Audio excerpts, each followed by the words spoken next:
Halo semuanya, selamat datang di segmen analisa. Kita dikejutkan dengan sebuah siaran langsung di sebuah sosial media. Pada saat itu kan kita lihat di video yang beredar, ini konten kreatornya lagi live malam-malam, tepatnya di hari Jumat 13 Februari 2026, di sebuah lahan, tepatnya itu berada di lahan objek wisata Kampung Gajah, Desa Cihideng, Bandung Barat. Pada saat dia live, dia nggak sengaja melihat ada sesosok siswa yang tergeletak begitu aja di semak-semak, dan pas dicek dengan kondisi yang sudah begitu mengerikan, bengkak dan sebagainya.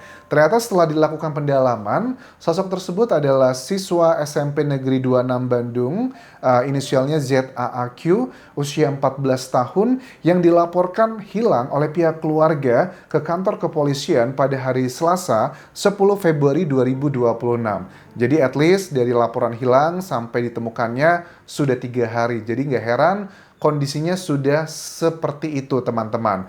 Nah, ternyata setelah dilakukan pendalaman pada saat ditemukan dari sosok konten kreator tersebut, ini terlihatlah dari kepala sekolah tempat si korban itu tinggal dan kemudian langsung melaporkan ke kantor polisi terdekat dan dilakukan pendalaman. Dan sekarang ada 2 tersangka yang sudah diamankan. Pertama adalah inisial YA, usia 16 tahun. Kedua adalah AP, usia 17 tahun, yang ditangkap unit Resmob Satreskrim Polres Cimahi di kediamannya di Kecamatan Banyuresmi, Garut pada hari Minggu 15 Februari 2026 sekitar dini hari. 2 hari berarti ya setelah viral, akhirnya ketangkap si pelakunya. Bagaimana kok pelakunya bisa ketangkap? Alat bukti apa yang meyakinkan bahwa mereka adalah pelakunya? Aku coba bahas dari kronologi terlebih dulu, kenapa kok bisa dia ditetapkan sebagai tersangka. Kronologinya ternyata setelah didalami adalah pada hari Senin, teman-teman, terakhir kali korban terlihat 9 Februari 2026, korban itu masih berangkat sekolah dan juga pulang sekolah bersama teman-temannya. Nah, ternyata di hari Senin itu, korban itu janjian sama kedua teman lamanya yang berasal dari Garut tersebut, yang inisial YA dan juga AP tersebut.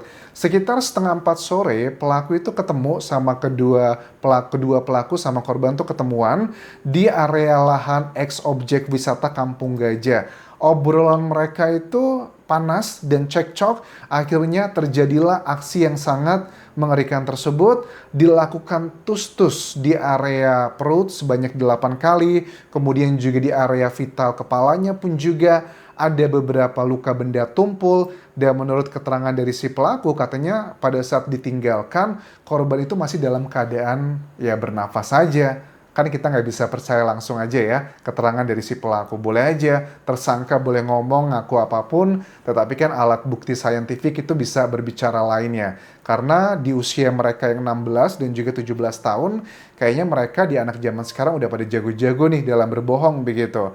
Nah, pada saat mereka tersangka meninggalkan korban, si tersangka YA itu ngebawa handphone dan ngebuat pesan kepada keluarga seolah-olah bahwa si ZAAQ ini kayak diculik gitu, teman-teman. Akhirnya banyak kecurigaan dan ditemukan juga oleh si TikToker tersebut. Ya udahlah, akhirnya ada nih kejadian yang ngebuat menurut aku nih ya, kenapa kok bisa langsung ditangkap? Karena ada pesan-pesan yang dikirimkan dari handphonenya si korban tersebut, itu gampang banget buat dilacak, karena untuk menetapkan seseorang sebagai tersangka harus ada 2 alat bukti yang kuat. Nah, dari pesan terakhirnya dicocokkan dengan hasil otopsi terkait dengan kapan korban itu berpulang, ya bisa sangat sinkron sekali. Kok dari waktu penemuan dari korban kan dengan luka yang seperti itu, dengan kondisi yang seperti itu, paling tidak kan sudah berpulang at least 3 sampai seminggu sebelum ditemukan. Tetapi kok di beberapa jam yang lalu si korban ini masih sempat kirim pesan dan sebagainya, handphonenya itu bisa dilacak dan diketahui ternyata itu berada memang di rumah si pelaku tersebut. Pada saat dilakukan penggeledahan, keterangan Kapolres Cimahi pun juga AKBP Niko N mengatakan pada saat digeledah di rumah si pelaku ada beberapa barang bukti yang ditemukan, misalnya kayak jaket dari miliknya korban, Handphone milik korban pun ada di sana. Itu udah jadi alat bukti yang kuat banget.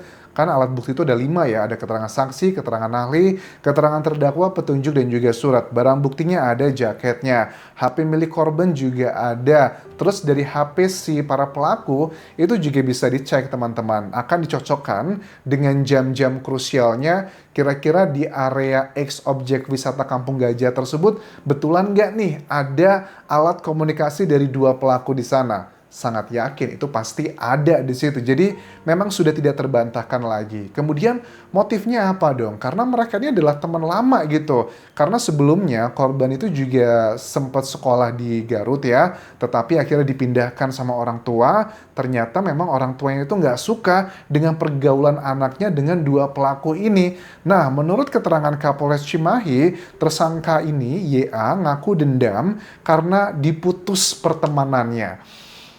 Waduh, usia 17, 16, 14 tahun, pertemanan macam apa kok sampai seperti itu? Terus juga tersangka ini yang lainnya nyusul ke Bandung karena memang sudah berniat pengen melakukan aksi yang seperti itu, pengen dihabisi juga. Katanya sih mereka ini kesal melihat postingan dari si korban karena si korban ini terlihat bahagia kehidupannya. Waduh, ini anak usia belasan tahun gitu ngelihat postingan temennya bahagia tanpa dirinya, dia ngerasa mungkin cemburu, dia ngerasa bahwa kok kamu bahagia tanpa aku gitu kan ya. Nah, ini dugaan-dugaan dari masyarakat terutama di sosial media. Sepertinya dengan statement dari penyidik bahwa diputus pertemanan ini sepertinya bukan pertemanan biasa nih Anjas. Dugaannya ada pertemanan yang misalkan apakah ada asmara terlarang atau tidak, dengan segala hormat, ini kan menjadi salah satu bagian penyidikan ya. Karena ini juga akan nanti berhubungan dengan hukuman yang akan diterima. Kalau aku lihat di sini, ini kan pasal yang dikenakan pasal 80 ayat 3. Karena mereka masih di bawah umur. Tapi aku sih kayak berharap ya, buat kasus-kasus yang seperti ini, tolong dong pemerintah, kepolisian gitu. Jangan terlalu melihat pasal-pasalnya juga, karena mereka udah 16, 17 tahun, yang menurut aku di usia zaman sekarang kayaknya anak di bawah umur tuh harus direvisi deh usianya dan kondisi tertentu. Nah, pasal 80 ayat 3 Undang-Undang Nomor 35 Tahun 2014 masih tentang perlindungan anak. Hukumannya tuh maksimal penjara 15 tahun, dendanya paling banyak 3 miliar. Padahal jelas-jelas loh, ini ada bukti yang sangat kuat, mereka ini sudah merencanakan. Harusnya kan pasal berencana dong, which is hukumannya itu bisa yang seumur hidup atau 20 tahun penjara begitu. Cuma karena mereka kategorinya masih di bawah umur, makanya dikenakan pasal yang seperti itu. Nah, ini pelajaran menurut aku sih kayaknya ada, ya memang kita nggak bisa, susah juga ya karena hukuman itu kan bukan alat balas dendam ya. Jadi kita ya susah juga karena sudah ada aturan dan hukumannya di bawah umur seperti itu. Cuma ini bisa menjadi pelajaran menurut aku bagi orang tua. Kayaknya memang ada pertemanan yang super spesial. Aku lihat sih dugaannya ada mengarah ke masalah asmara terlarang tersebut. Terlepas orientasi seperti apapun, menurut aku di usia masih 14, 16, 17, ya aku rasa sih sebagai manusia pada umumnya, nggak ada lah yang misalkan hubungan yang normal-normal, yang hetero, wajar-wajar aja, kayaknya juga nggak boleh ya seharusnya pacaran di usia seperti itu, apalagi hubungan yang seperti itu, yang terlarang banget di Indonesia, kok bisa sampai seperti itu. Langkah yang kalau memang betul dilakukan oleh dugaan-dugaan masyarakat yang katanya orang tua dari si korban sudah memisahkan mereka di kampungnya, kemudian pindah ke Bandung, itu sudah sangat langkah yang tepat sekali. Tetapi ternyata kan ada temuan di sini, mereka ini masih berhubungan lewat komunikasi begitu loh. Cuman aku juga bisa pahami sebagai orang tua kan kita nggak bisa ya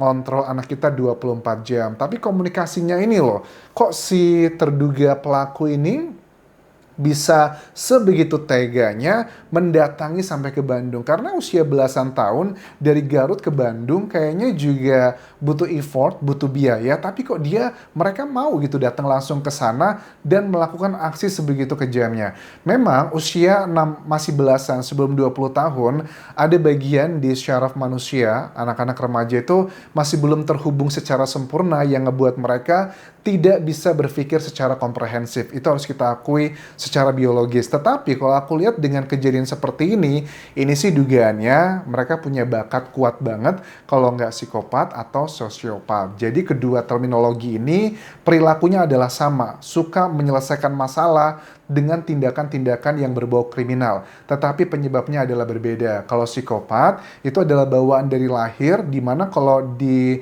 X-ray bagian otaknya ada syaraf yang terputus yang menghubungkan empati. Dan mereka tidak punya rasa kasihan lagi pada saat melakukan hal seperti itu. Nah, kalau sosiopat, penyebabnya adalah karena faktor lingkungan. Biasanya mereka terbiasa menyelesaikan permasalahan dalam hidupnya dengan cara-cara yang seperti ini. Dan yang masih bisa disembuhkan adalah yang sosiopat. Karena biasanya masih ada ya treatment-treatment yang bisa disembuhkan. Cuman kalau untuk yang psikopat itu udah nggak bisa disembuhkan. Jadi mereka tuh menikmati sebegitunya. Pada saat aku lihat momentum pada saat penangkapan di lokasi penangkapannya, Kecamatan Banyuresmi Garut di kediaman mereka, aku melihat kan mereka nggak begitu dibegitukan sama penyidiknya ya, karena mereka di bawah umur.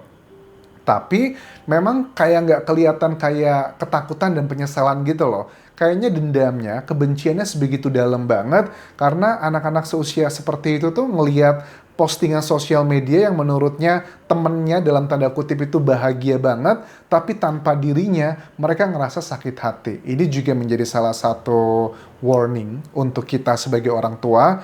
Postingan-postingan anak-anak di sosial media juga harus dibatasi dan juga dikontrol. Kalau sudah usia 18 tahun ke atas, oke lah. Tetapi kita paham lah di Indonesia itu memang kompleks lah untuk permasalahan dengan remaja yang seperti ini. Kita lihat nanti perkembangannya seperti apa, apakah akan diberikan hukuman yang maksimal atau hukuman yang cuma maksimal 15 tahun penjara ini. Well, let's see perkembangannya seperti apa. Kalau ada update terbaru, motif yang sebenarnya apakah pure hanya karena pertemanan yang spesial tersebut diputus, atau ada karena faktor-faktor lainnya, silakan tuliskan di kolom komentar video ini. Terakhir, tinggalkan like dan juga komen, subscribe channel YouTube ini, follow Instagram, Facebook pageku dan juga akun TikTok di Anjas Asmara. Sampai jumpa.